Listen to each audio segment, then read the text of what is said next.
Hi, my name is Chime. I'm a music producer. I'll be taking you through my track with Pixel Terror and Temanite, Sleepless. I'm using crashes to just accent certain beats. You can get some really cool sounds just by doing like very simple like square waves and then frequency shifting. It just takes on this completely different form. Then I'll be going through a bunch of my kind of sound design techniques and different techniques for color bass. Convolution reverb.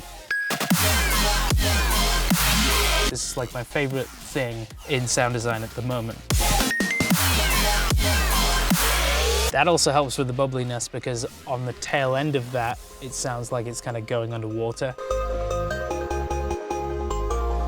My name is Chime, and this is my masterclass with Soundteams.